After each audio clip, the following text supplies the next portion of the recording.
नमस्कार, मी प्रमोद पुरी आपले शासकीय कर्मचारी सेवार्थामध्ये स्वागत करीत आहे। आजचा जो आपला विषय आहे तो 6वे वेतन आयोगामधील एनेक्स 3 नुसार जी वेतन निश्चिती करायची जो शासन निर्णय आलेला आहे, शासन अधिसूचना आलेली आहे 3 फेब्रुवारी 2023 ची। तर यानुसार आपल्याला बघायचं आहे का कसं करायचं। तर याबद्दलची जी माहिती आहे ती आपल्या वेबसाईटला फ्रंटला येऊन जाईल आणि यामधून आपण आपलं सर्व माहिती आपण पाहून घ्यायची आणि या व्हिडिओमध्ये आपण सर्व गोष्टी सांगण्याचा जेवढा शक्य होईल तेवढा आपण करू। तर यामध्ये आपण याला इथे क्लिक केल्यानंतर आपल्याला जीआर वगैरे सर्व वेतन निश्चिती एक्सेल फाईल वगैरे आपल्याला हे सर्व दिसेल। आणि बऱ्याच ठिकाणी काय होते की आपली वेबसाईट ओपन न होता आपला ब्लॉग होते। आपलं दोन्ही गोष्टी आहे, वेबसाईट पण आहे आणि ब्लॉग पण आहे। तर वेबसाईटचा जास्त आपण वापर करतो, तर वेबसाईटचं हे करायचं। तर आता याच्यामध्ये आल्यानंतर 6व्या वेतनाला आल्यानंतर आपल्याला या ठिकाणी आपण पीपीटी दिलेली आहे, पेन्शन चार्ट दिलेला आहे, सर्व याच्यावर माहिती दिली आहे, थकबाकी वगैरे कसं काढायचं इतर सर्व आपण दिलं आहे। याला क्लिक करून आपलं ओपन होईल। तर या अनुषंगाने आपण आजची माहिती पाहूया। तर आज आपण पीपीटीच्या माध्यमातून पाहू आणि हा विषय फार महत्त्वाचा आहे आणि सर्वांच्या फायद्याचा कसा होईल हे पण सांगतो आणि याच्यामध्ये काय अजून सुधारणा करायची आहे आणि आपल्याला कितपत याच्यावर लक्ष द्यायचं आहे हे सर्व गोष्टी आपल्याला याच्यात पाहावं लागेल। कारण की हा विषय असं नाही की आज जीआर आला, अधिसूचना वाचली आणि आपल्याला फायदा होते नाही होत असं करून ठेवून द्यायचं, असं नाही आहे। प्रत्येक गोष्ट आपण यामध्ये पाहू। तर आपण हे पीपीटीच्या माध्यमातून पाहूया। तर आता आपण हे एनेक्स जे 3 आहे तर याप्रमाणे आपल्याला जे वेतन निश्चिती करायची आहे तर हा 3 फेब्रुवारी 2023 चा शासन अधिसूचना आहे त्यानुसार। तर यामध्ये काय म्हटलं आहे का आपण ही अधिसूचना बघू काय म्हणते। तर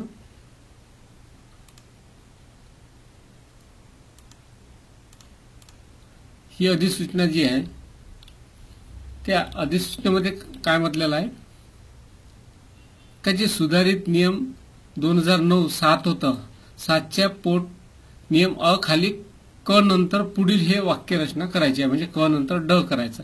तर यामध्ये काय म्हटलेलं आहे का जोडपत्र 3 नुसार बघा जी अनुज्ञेय ठरते यापूर्वी नामनिर्देशनाने अथवा पदोन्नती नियुक्त झालेल्या आणि दिनांक 1 जानेवारी रोजी पोटनियम 1 अ च्या अन्वये वेतन निश्चित केलेल्या शासकीय कर्मचाऱ्याचे वेतन सरळ सेवा नियुक्तीसाठी जोडपत्र 3 मध्ये विहित केलेल्या सेवा प्रवेश वेतन हे बघा सेवा प्रवेश वेतनापेक्षा कमी निश्चित होत असेल तर 1 जानेवारी पासून उंचावून देण्यात यावे। म्हणजे आता यांनी काय म्हटलं आहे का हे सर्वांसाठी सेवा प्रवेश नियमामध्ये जे दिलेलं आहे ते एनेक्स पण मी तुम्हाला दाखवतो 3। तर त्याप्रमाणे म्हटलं काय आहे यांनी का हे आपल्याला उंचावून देणे आहे। म्हणजे जे सुरुवात जे होती जोडपत्राची विहित केलेली जोडपत्र 3, पुन्हा हे 3 दाखवतो आपल्याला जोडपत्र 3। तर यामध्ये विहित केलेले म्हणजे आता आपण असं समजू का बा 19 ग्रेड पे आहे तर याला किती 58-30 दिली आहे, बरोबर आहे। 58-30 बेसिक दिलेला आहे आणि ग्रेड पे आणि बेसिक धरून हे होते 77-30। तर या ठिकाणी काय म्हणताय जोडपत्रामध्ये विहित केलेल्या सेवा प्रवेश वेतनापेक्षा कमी निश्चित होत असेल तर 1 जानेवारी 2006 पासून उंचावून देण्यात यावे, बरोबर आहे। म्हणजे आपल्याला इथे एक बघायचं आहे आणि इथे यांनी जे म्हटलेलं आहे सरळ सेवेने नियुक्त झालेले म्हणजे सरळ सेवेने जर नियुक्त कोणी झाला असे होत होता तर आपण त्यांना काय करत होतो का त्यांना आपण डायरेक्ट समजा एखादा 19 वर असेल तर 58-30 आणि 19 करत होतो। परंतु तो जर ज्युनियर क्लर्क जर आधी प्रमोट झाला असेल तर त्याचं वेगळं बेसिक राहायचं, याच्यापेक्षा कमी राहायचं किंवा याच्यापेक्षा जास्त राहायचं। 24 ला तसंच 75-10 ला नवीन लागला असेल तर आणि जुना असेल तर त्याला आपण त्याच्याप्रमाणे करत होतो, बरोबर आहे। आणि इथे आपण काय करतो हे पीव्ही बँड दिला होता म्हणजे कमीत कमी इथली अमाऊंट आपली इथे यायला पाहिजे। आणि नंतर काय व्हायचं जेव्हा 42 ला जायचं तर आपण याला कमीत कमी 9300 म्हणजे 9300 आपण देत होतो आणि बाकी जर कोणता 5000 जरी असला तरी आपण याला पदोन्नतीचा जर असेल तर त्याला आपण याच्याप्रमाणेच करतो। तर इथं आपण 13710 देत नव्हतो। तर हे अजून पुढे सांगतो आपल्याला। तर याप्रमाणे काय म्हटलं, अनुज्ञेय ठरते. म्हणजे या ठिकाणी बघा, जर तो सरळ सेवेने लागला असेल किंवा पदोन्नती झाली असेल किंवा तिथे म्हणजे पदोन्नतीचं पदही नसेल, काही काही असे डिपार्टमेंट आहे का ज्युनियर क्लर्क नंतर पदोन्नतीचं पद तिथं सिनियर क्लर्कचं असते, परंतु सरळ सेवेचं सिनियर क्लर्कचं पद नसते. तर इथे असं आपल्याला बघायचं नाही, आपल्याला सरळ सरळ पाहायचं आहे का आर जसं म्हटलेलं आहे का सेवा प्रवेश नियम, तर जे कोणी ज्युनियर क्लर्कमधून सिनियर क्लर्कला जात असेल तर पदोन्नतीने असो किंवा सरळ सेवेने असो, म्हणजे बाबा तिथलं पद सरळ सेवेचं नाही आहे म्हणून आपण त्यांना हे लाभ अनुज्ञेय होत नाही असा तर्क काढू नये. तर सर्वांना आपल्याला हे द्यायचं आहे. तर हे देताना आता कसं होईल हे पाहू. आपल्याला हा शासन निर्णय आपल्या लक्षात आलेला आहे. त्या शासन निर्णयानुसार आपण काय करू, आपल्याकडे महाराष्ट्र नागरी सेवा सुधारित नियम आहे. तर या नियमामध्ये यांनी काय म्हटलेलं आहे, हा जो आधीचा होता तर याच्यामध्ये आपल्याला वेतन निश्चितीचं हे माहिती दिली होती, कशी वेतन निश्चिती करायची. आणि त्यानंतर हा जो रिवाइज आला होता तर रिवाइजमध्ये बघा, रिवाइजमध्ये अनेक्चर 3 आलेला आहे. आता याचा आपण अनेक्चर 3चा आपण इथे बघू. आता काय व्हायचं का, जो कोणी सरळ सेवेने लागला तर त्याला काय करतो, तर आपण 4440 आणि ग्रेड वेतन 1300 याच्याप्रमाणे आपण सरळ सेवेने करतो. याच्याप्रमाणे हे झालं. आता पदोन्नतीची इथली पदोन्नती आता ज्युनियर क्लर्कला किंवा इथं होत आहे समजा, बरोबर आहे. तर या ठिकाणी आपण यांना काय करतो, तर ज्युनियर क्लर्क, आता एखादा जर शिपाई असेल आणि शिपायाचं 1300 मधून किंवा 1600 मधून प्रमोशन झालं असेल तर याला काय करतो, तर आपण 5200 मर्यादित ठेवतो. कारण की हा पे बँड हा 5200 हा मला माहिती आहे, हे आपल्याला सर्वांना माहीत असेल, पण तरी एकदा आपण हे लक्षात जर घेतलं तर आपल्या पूर्ण चांगलं लक्षात राहील, बरोबर आहे. तर समजा माझा काय कन्सेप्ट आहे किंवा काय समजून घ्यायचं आहे हे लक्षात घ्यायचं. तर आता काय होईल का, ज्युनियर क्लर्क असेल तर 5830, तर आपण यांना 5830चा फायदा देत नव्हतो. तर आपण यांना जे काही पे फिक्सेशन झालं असेल 1300 प्रमाणे हे त्याला एक वेतनवाढ देत होतो. आणि जर हे 5200च्या खाली जर असते तर आपण 5200 आणि ग्रेड वेतन 1900 किंवा 2400 जे काही असेल ते देत होतो. याप्रमाणे आपण वेतन निश्चिती करत होतो.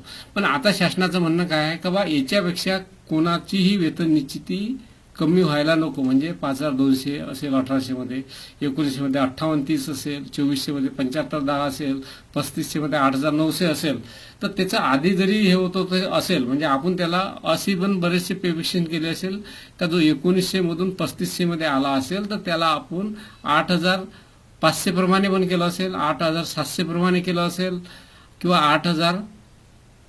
8910 प्रमाणे केलं असेल, 990 प्रमाणे केलं असेल किंवा 9000 प्रमाणे केलं असेल, कसंही केलं असेल. परंतु बेसिक जे याच्या 8920च्या खाली जे असेल तर त्यांना आपल्याला उंचावून द्यायचं आहे. आलं लक्षात. आता या ठिकाणी काय होईल, आता बऱ्याच ठिकाणी काय व्हायचं, 1900 मधून जेव्हा हा 43 किंवा 42ला जात होता, 42ला जात होता तर आपण काय करतो, यांचं कमीत कमी 9300 घेत होतो जर त्यांचं 9300च्या खाली असेल तर. परंतु जर 4300 मध्ये जर पदोन्नती झाली तर आपण 100 नव्हतो घेत, आपण 9300 घेत होतो. तर त्याच्यामुळे हा जो तफावत आहे, किंवा एखादा 44ला झाला असेल 10900 तर 10900 न घेता आपण 9300 आणि त्याला हे करून जे काही ग्रेड वेतन असेल 4400 4500 असं करत होतो. तर हे आपल्याला इथे पाहायचं आहे. आणि याच्यामध्ये काय होत आहे का, ज्यांची जास्त सेवा झालेली आहे त्यांना विशेष फायदा होत नाही. परंतु आपण हे जे मांडताना जे केलेलं आहे तर जे नवीन लागलेलं आहे 2006ला, तर त्याच्या अनुषंगाने आपण ही माहिती तयार केलेली आहे. आता आपण याच्यात एक्सेल हे पण आता याच्यामध्ये हे झालं, आपल्याला हा चार्ट पाहायचा होता. आणि जे 6व्या वेतनाचं जे पे फिक्सेशन होतं त्याच्यामध्ये त्यांनी काय केलं होतं का, आता बघा यांचं जे काही पीबी बँड 4300 असेल, 6200 हे बेसिक, हे 1500 म्हणजे 11540, तर सुधारित यांना हे करून घेतलं होतं 11540. तर 11540ला काय केलं होतं, यांचं जास्त असल्यामुळे हे वर आले, बरोबर आहे. ह्या उदाहरणामध्ये आपल्याला इथे लक्षात येणार नाही. दुसऱ्या एखाद्या उदाहरणात 2800 ग्रेड पे आहे, 5000 यांचं बेसिक होतं, तर बघा 5000 यांचं बेसिक होतं, तर आपण काय केलं आहे ना 2800 ग्रेड पेला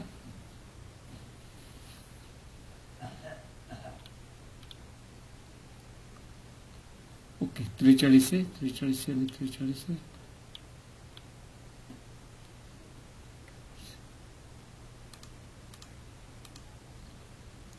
9300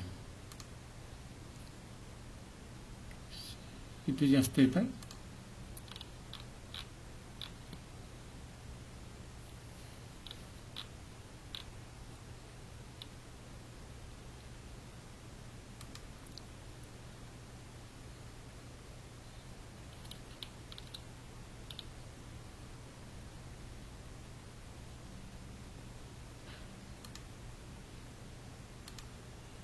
बघा आता 2400चं यांनी जे केलेलं आहे, तर 2400ला 67 70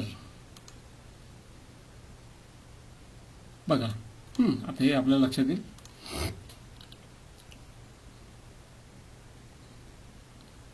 आता यांचं वाढेल पुढीलचं वेतन हे एवढं होतं. ग्रेड वेतन 2400, 9000 वेतन वाढीचा दिनांक हे, म्हणजे हा 2400 ग्रेड पे वाला काय होऊन राहिला इथं 68 70 ला येऊन राहिला. आणि इथे काय होते का कमीत कमी हा 2400 ग्रेड पे वाला 75 10च्या खाली यायला नको. बरोबर आहे. म्हणजे हे एक आपल्या लक्षात आलं का 75 10 पेक्षा इथं हे होऊन राहिला, म्हणजे यांची ही वेतन निश्चिती ही बरोबर नाही आहे. म्हणजे आता आपल्याला याच्यात सुधारणा करायची. बरोबर आहे. हे एक दिलं होतं उदाहरण ना, आपण इतकंच घेतो म्हणजे आपल्या लक्षात यायला पाहिजे. आता ही ग्रेड पे किती आहे टक्के 2000 ग्रेड पे. बरोबर आहे. 2000 मध्ये काय होऊन राहिला हा 67 30, 2000 मध्ये 67 30. ठीक आहे. हे वर चाललं, इथं आपलं पाहायचं आवश्यकता नाही आहे. 3% 44 ग्रेड पे आहे. 44 9300 46 पटीत झालं हे, जे किती येते 16420.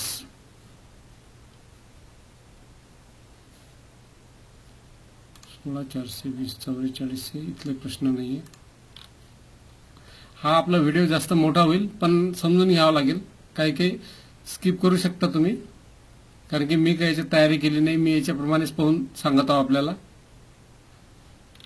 कारण प्रत्येक उदाहरण शोधून आपल्याला पाहावं लागेल. हे जास्तच आहे मग. ठीक आहे. आता हा जो शासन निर्णय आहे याच्यामध्ये आपल्याला इथे एनएचआरच पाहायचं होतं.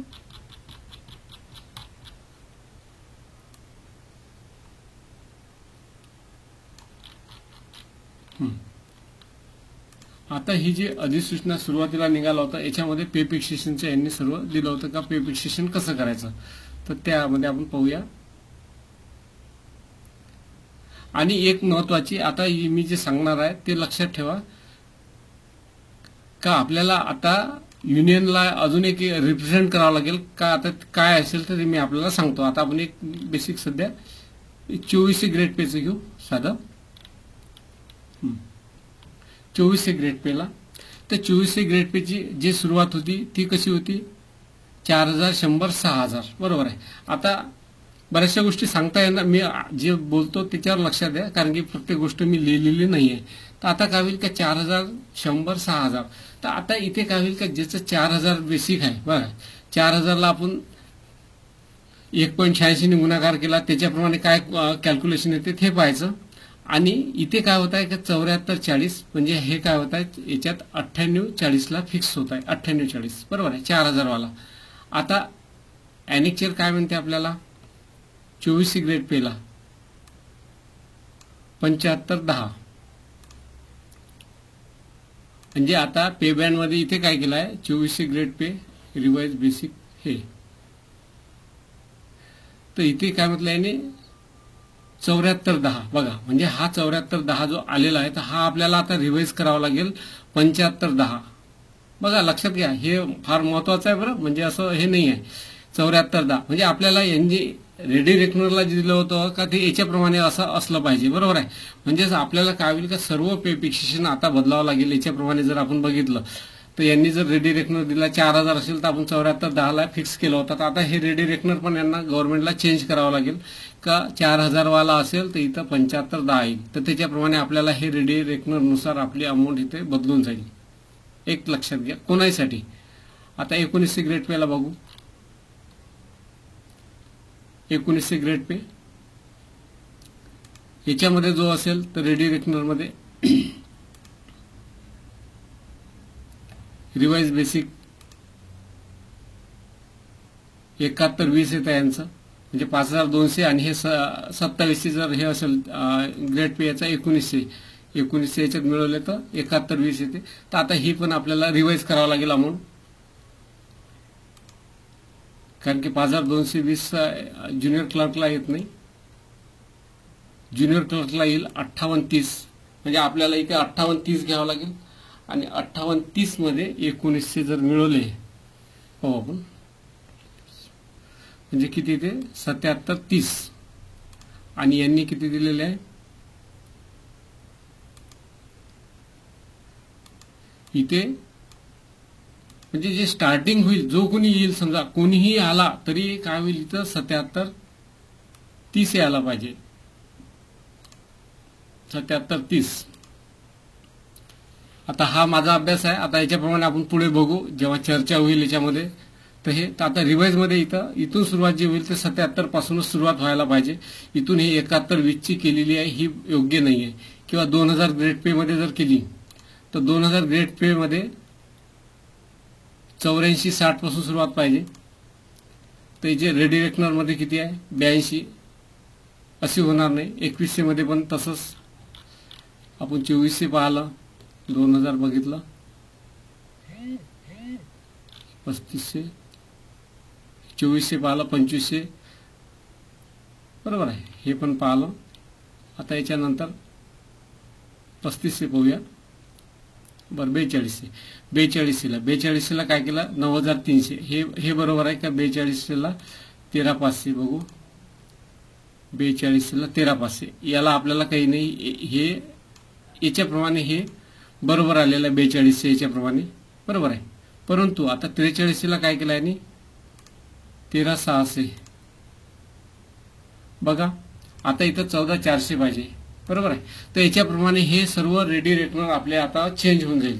तर यांनी जे केलेलं आहे तर हे रेडी रेकनर आल्यानंतरच आपल्याला याच्यावर पुढचं करता येईल.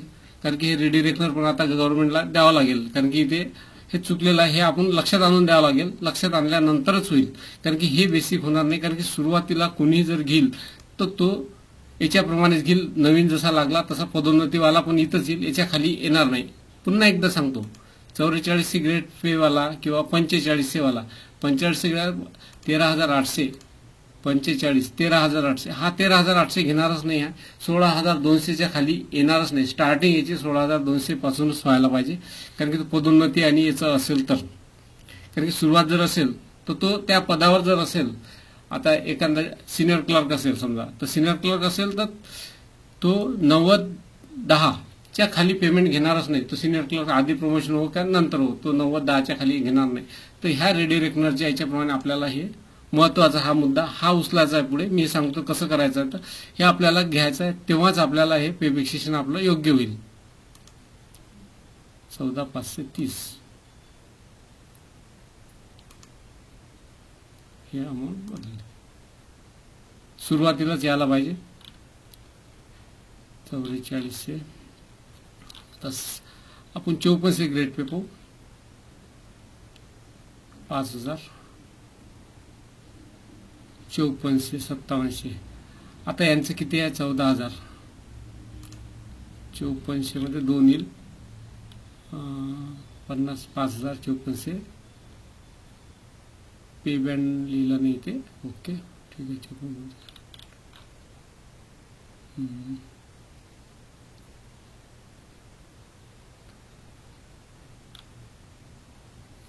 5400 आता 6,600 बघूया आपण. 6,600 25,200 6,600 बघा. 25,350 ने स्टार्टिंग पाहिजे 6,600 ची. तर हे होत आहे 6,600ची स्टार्टिंग होत आहे 25,200नी. तर असं होणार नाही, कारण की कोणी जरी आला त्या पदावर तर तो इथून घेईल. तर हे रेडी रेकनर आता रिवाइज व्हायला पाहिजे, तेव्हाच आपले पेमेंट व्यवस्थित होईल. तर या अनुषंगाने कसं करायचं हे सांगतो मी आपल्याला पुढे. तर एक युनियनसाठी एक पत्र तयार करून देतो आणि रेडी रेकनर तयार करून देतो. त्याप्रमाणे पुढे आपल्याला असं व्हायला पाहिजे, असे माझे जे विचार आहे त्याप्रमाणे आपल्याला व्हायला पाहिजे. तर आता हे आपल्याला लक्षात आलं याच्याप्रमाणे, आणि हे आपल्याला दाखवलं का काय करायचं आहे. तर कारण की असं म्हणून चालणार नाही का गुणाकार करून वगैरे, आपल्याला रेडी रेकनर पण लागेल. ठीक आहे. आता आपण पॉवर पॉईंटच्या माध्यमातून सांगतो मी आपल्याला. आता बघा, या अधिसूचनेनुसार काय होईल. आता हे ग्रेड पे दिली मी, याच्यात चुकीचं म्हणजे 100% बरोबर आहे असं मी म्हणत नाही, कारण की हा माझा अभ्यास आहे आणि आपण करता करता अजून आपल्याला लक्षात येईल.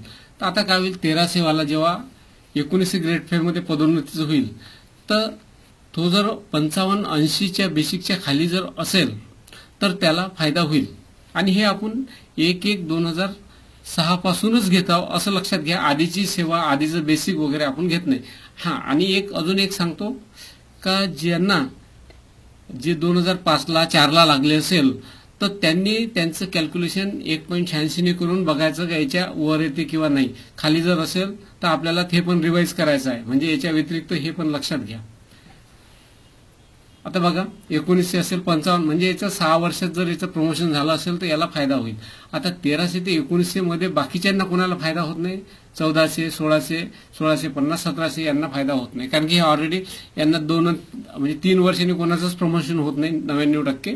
तर त्याच्यामुळे हे 3 वर्षाच्या आतच एवढ्या बेसिकला पोहोचतात हे, त्याच्यामुळे यांना फायदा होत नाही. नंतर 1600 वाला असेल तर 1600 जर 1900 होत असेल तर 5400, म्हणजे 3 वर्षात जर होत असेल तरच फायदा, म्हणजे यांना पण फायदा होत नाही. 1600 जो 1900 जाते, 1900 2400 जो जाते त्याला पण फायदा होत नाही, कारण की 4 वर्षात त्याचं हे बेसिक जे आहे तर बेसिकच्या याच्यात येत नाही. ते पुढे सांगतो मी आपल्याला. 1900 वाला 3500 असेल तर याला पूर्ण फायदा होते, कारण की हा 3500 ग्रेड वेतनवाला हा जी याची स्टार्टिंग आहे 3500ची तोपर्यंत पोहोचतच नाही. 3500ची स्टार्टिंग कुठे नाही, 88, 89, 20. तर 89, 20 वर हा पोहोचतच नाही. त्याच्या आधीच याचं जर आश्वासित पण लागू शकेल आणि प्रमोशन लागेल, त्याच्यामुळे यांना फायदा आहे. जिथं 10, 11 हे लिहिलं यांना पुष्कळ फायदा आहे. नंतर 1900 3500 जातात त्यालाही फायदा आहे. 1900 43ला जे जाते, जे मंत्रालयाला पद आहे तर 1900 43 तर यांना पण पूर्ण फायदा आहे, कारण की काय होते का आता 1900 43ला जात होतं आपण, त्याला 9300 देत होतो कमीत कमी, तर आता हे 10-100 मिळेल. 1944ला जात असेल त्यांना 10-900 मिळेल, म्हणजे हे यांना ह्या एवढ्यांना स्केलला फायदा आहे. तर असं 2400 समजा आता एखादा 2400 42 चालला, 42 लिहिलं नाही का मी, 42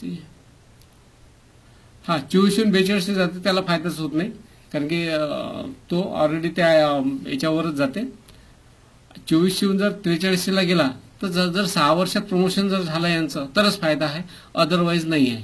आता 42 जर 54ला PV2 मध्ये गेला तर यांना पूर्ण फायदा भेटते, कारण की तो त्यामध्ये येतच नाही. आणि इथे PV पण चेंज झालेला आहे. आणि 42 5000ला जरी गेला PV3ला तरी यांना फायदा आहे. ही दुसरी स्लाइड. 42 54ला गेला तर फायदा आहे. 42 45ला गेला तर यांना 4 वर्षात प्रमोशन होतच नाही, त्याच्यामुळे ह्या 4 वर्ष 5 वर्ष प्रमोशन बहुतांश होत नाही, पण काही काही डिपार्टमेंटलाच होतात का 4 वर्षात होतात. तर जिथं होत असेल तिथे, आता इथे हे याच्याप्रमाणे हे मी दिलेलं आहे. 44 जर 5000ला जर गेला असेल 4 वर्षात तर होते. इथे एक फायदा होते. 44 5000ला किंवा 5400ला जर गेला असेल तर 7 वर्षाच्या आत जर यांचं प्रमोशन झालं तर यांना फायदा आहे. 7 वर्षानंतर फायदा होत नाही, कारण की ते बेसिक त्या तेवढं क्रॉस ओलांडून टाकतात. आता यामध्ये जास्त कोणाला फायदा होते याचं एक आपण टेंटेटिव्ह काढलं आहे, तर याच्यात अजून वाढणार आहे, पण मी थोडेसेच काढलेले आहे जेवढे पाहिजे.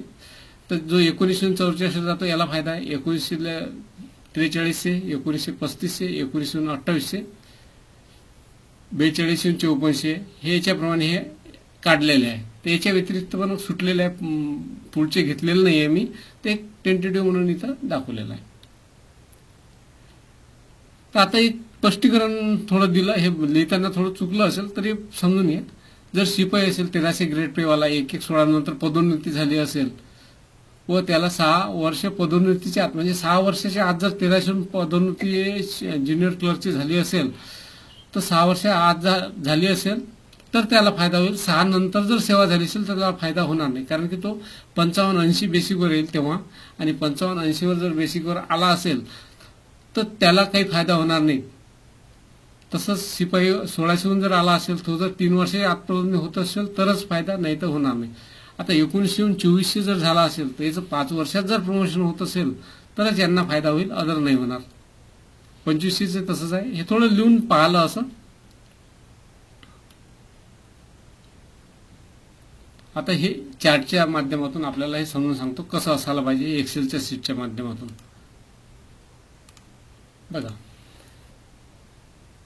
आता ही एक्सेलची शीट दिलेली आहे. याच्यात तुम्ही 1-1-16चं आपलं बेसिक टाकायचं, ग्रेड पे टाकायचं आणि याच्याप्रमाणे आपलं कॅल्क्युलेशन होईल. आणि हे जर वाढवायचं असेल तर याला इथून पूर्ण अशी कॉपी करायची आणि खाली वाढवून घ्यायची. ठीक आहे. तर आता याच्याप्रमाणे काय शीट गेली आपण बघूया. आता मी जे म्हणतो का आपलं जे या ठिकाणी आपण बघितलं होतं, हे जे आहे हे आपल्याला रिवाइज करावं लागेल. तर ते रिवाइज कसं करावं लागेल तर हे असं होईल रिवाइज. आता आपल्याला काय होईल का बघा, 1300 ग्रेड पे आहे, पे बँड 44 आहे. तर मग 1300 वाला पहिलं जे आहे तर 44-40 पहिलं बेसिक, दुसरं, तिसरं, चौथं. फक्त मी 10 वर्षाचा घेतलाय. आपल्याला पुन्हा खाली वाढवून हे करावं लागेल. म्हणजे काय होईल, आता माझं असं म्हणणं आहे का बा जे कुणी मधात कुठे बसले असेल, आता एखादा 44-40 असेल आणि 46-20 याच्या मधात जर समजा 45-10 वाला बसला असेल तर हे याच्याप्रमाणे व्हायला पाहिजे नाही. कारण की बघा इथे सांगतो बघा, आता पहिले काय व्हायचं, पहिले 6व्या वेतनामध्ये 325 प्रमाणे चालायचं, म्हणजे 325च्या पटीनंच तो पेमेंट भेटत होता. आता आपण 7व्या वेतनाला बघितलं, आपल्याला चार्ट दिलेला आहे. 7व्या वेतनाचं चार्ट आहे. त्याच्या आधी 6वं वेतन होतं, 5वं वेतन होतं, 4थं वेतन, प्रत्येकाला काय होतं बँड दिलं होतं. म्हणजे तुमची जी अमाऊंट आहे सर्वांची सारखी येत होती. परंतु आता काय होत आहे, 7व्या वेतनामध्ये प्रत्येकाची वेतन सारखी येत नाही. म्हणजे एक जर 2 वर्षाचा पुढे असेल तर 50, 100, 200 रुपयाचा फायदा, म्हणजे त्याचा डिफरन्स राहते एकामेकामध्ये. तर हे आपल्याला सर्व पाहायचं आहे. तर त्याच्यामुळे माझं असं म्हणणं आहे वैयक्तिक का बा याच्याप्रमाणे हे असेच बेसिक असायला पाहिजे. म्हणजे जे काही जसे आता आपल्याला नवीन 40 वर्षाचे आखून दिलेले आहे तसेच आपल्याला हे पण हे असे आखायचे आणि याच्यामध्येच बसवावं लागेल. म्हणजे जो कोणी असेल, समजा आता एखादा हा झाला, आपण आता ज्युनियर क्लर्क, आता तुम्ही सर्व काम करणार ज्युनियर क्लर्क किंवा सिनियर क्लर्क मधले असल्यामुळे सांगतो का एखादा 70-90 असेल आणि 73, तर हे एक इन्क्रीमेंटचं इथं हे झालं. परंतु कोणी तुम्हाला 72 वाला पण भेटेल, 71 वाला भेटेल, 73 वाला मिळेल. तर हे सर्वांना काय करायला लागेल, जो इथं असेल, जसं आपण 6व्या वेतनात करतोय का 70-91 जर असेल तर त्याला 63-60 द्या आणि याच्या आधी असेल तर तो राहील. तर अशाप्रमाणे हे पण आपल्याला अमेंडमेंट करायची आहे. जेव्हा हे रिवाइज होईल तर रिवाइज होताना हे आपल्याला प्रशासनाला सांगायचं आहे. त्याच्याप्रमाणे मग ते रिवाइज जे रेडी रेकनर आहे ते देईल. तर त्याच्याप्रमाणे आपल्याला हे बघायचं आहे. आता एक उदाहरण सांगतो, हे कसं चेक करायचं. आता मी कसं चेक केलं बघा. आता आपण एक उदाहरण घेऊ, 1900 ते 2400, बरोबर आहे. आता हा 1900 वाल्याला जेव्हा प्रमोशन होईल तर काय होईल, आता 2400 सुरुवात कुठून उडाले, 75-10, म्हणजे 75-10 वर जर असेल तर तिथं कुठे पाहायचंच नव्हतं आपल्याला, बरोबर आहे. म्हणजे 75-10 येण्याकरता काय होईल का, हा 75-10 म्हणजे इथे जर केलं तर 76ला चला. म्हणजे काय होईल का 70-90 वाल्याला काय होईल की एक वेतन वाढ मिळेल 73, आणि 73 वाला काय होईल 75ला जाईल, बरोबर आहे.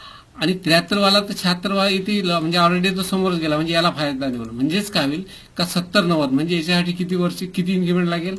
समजा 1 जानेवारी 6चं, मग जुलै 6चं, 7, 8, 9, 10, म्हणजे काय होईल का याला 5 वर्षाची, जर 5 वर्षात जर 1900-2400 गेला तरच फायदा होईल.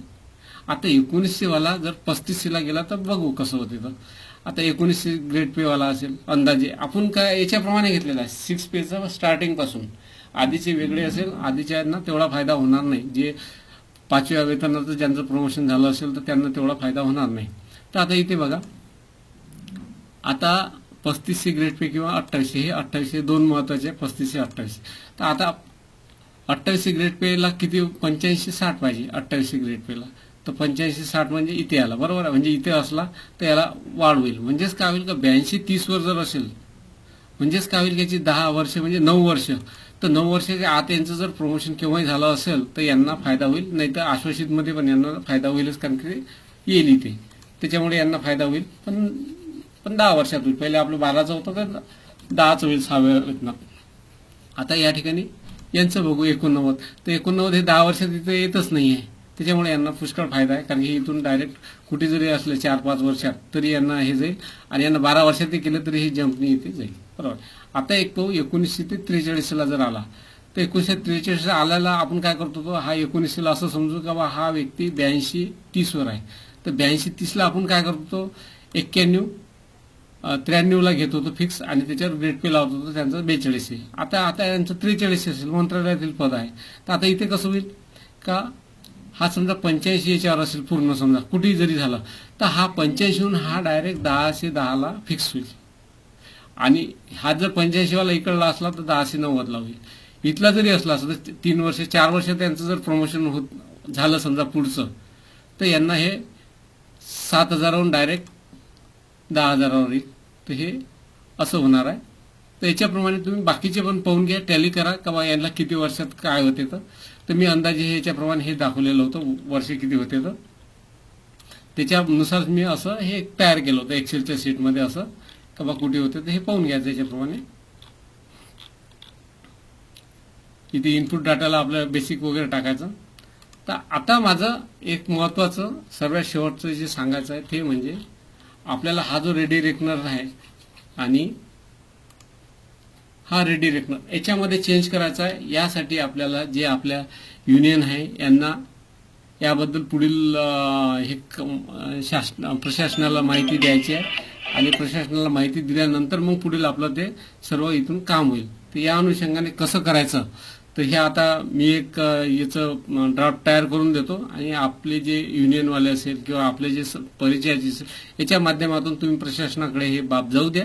आणि हा रेडी रेकनर आपल्याला जो स्टार्टिंग पासून करायचा आहे हे एवढं लक्षात घ्या. महत्वाचं इथे जर घेतलं तर सर्वांना फायदा होईल, आणि इथे ह्या शासन निर्णयाप्रमाणे निवडकच लोकांना फायदा होईल, सर्वांना फायदा होणार नाही. परंतु जर हे एनएक्चर चेंज झालं तर सर्वांनाच फायदा होणार आहे. तर त्याच्यामुळे माझी विनंती आहे, फक्त याच्यात फक्त फायदा जर नाही होईल तर तो फक्त जो स्टार्टिंगवाला असेल, हा 1852 वाला, हा 42-93 वाला, 87 हे फक्त वरचे स्केलवाल्याला शक्यता आहे फायदा होणार नाही, पण बाकी सर्वांना फायदा होईल. या 1300 यांना फायदा होणार नाही, इथे पण फायदा होणार नाही, कारण सारखंच आहे, परंतु इथून फायदा सुरू होईल. हे एक लक्षात ठेवा. पुन्हा विनंती करतो का बा हे आपल्याला असंच झालं पाहिजे, असं जर झालं तरच फायदा होईल आपल्याला. हे जर चेंज होईल रेडी रेकनर आणि याच्याप्रमाणे पेमेंट होईल तरच आपल्याला इथं फायदा होईल. आणि हे एक्सेलची शीटमध्ये आपल्याला या ठिकाणी याच्याप्रमाणेच करायचं आहे. वाटल्यास लागला तर आपण खाली अजून ओढू शकतो याला, जसं मी याच्यात सांगितलं का याच्यात टाकायचं. आणि समजा आता इथपर्यंत आपण घेतलेला आहे, बरोबर आहे. आता याला आपण कॉपी करू इथपर्यंत, Ctrl+C Ctrl+V. आपले हे प्रत्येकाचे बेसिक असे चेंज होईल. तुम्हाला जेवढे वर्ष घ्यायचे असेल तसे घ्या तुम्ही. असे 30 वर्ष पाहिजे का 40 वर्ष असं जर कोणाला करायचं असेल तर याच्याप्रमाणे करा. हे तुमचे बेसिक असे येऊन जाईल.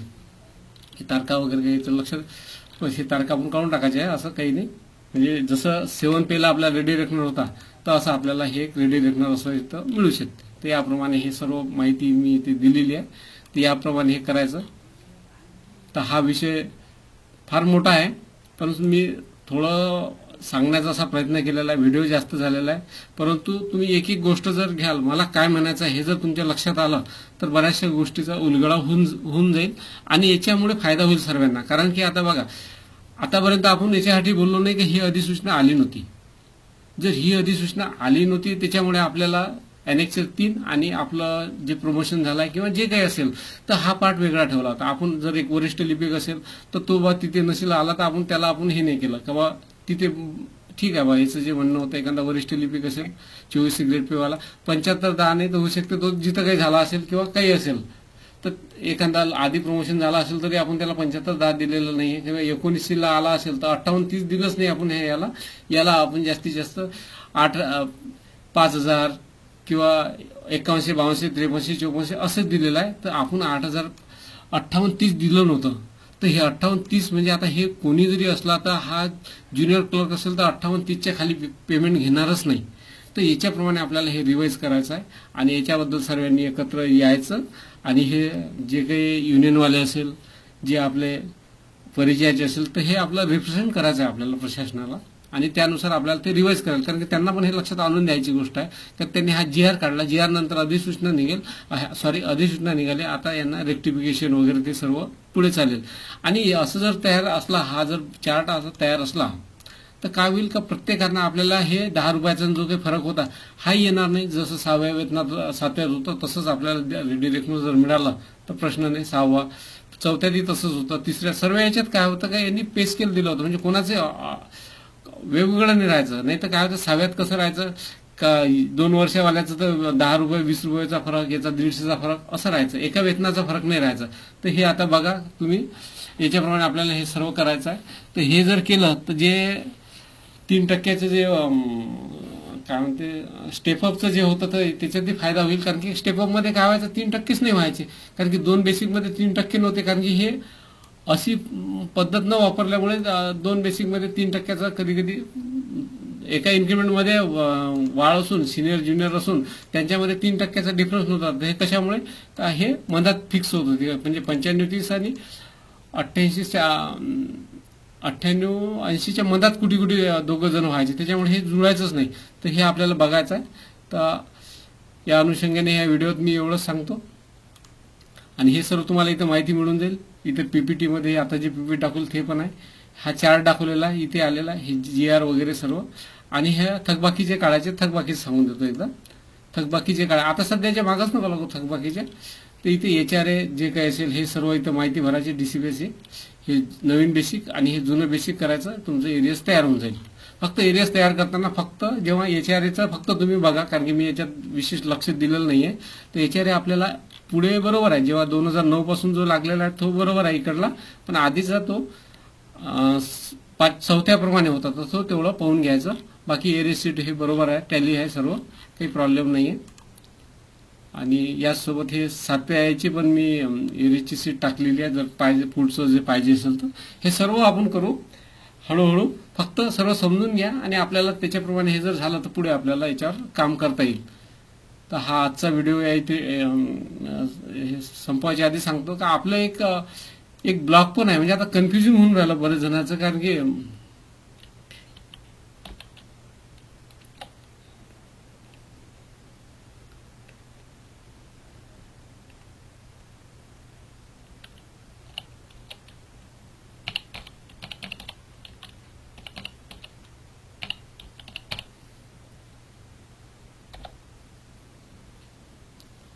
आपला हा ब्लॉग पण आहे, नावही सारखं असल्यामुळे कसं कन्फ्यूज होते.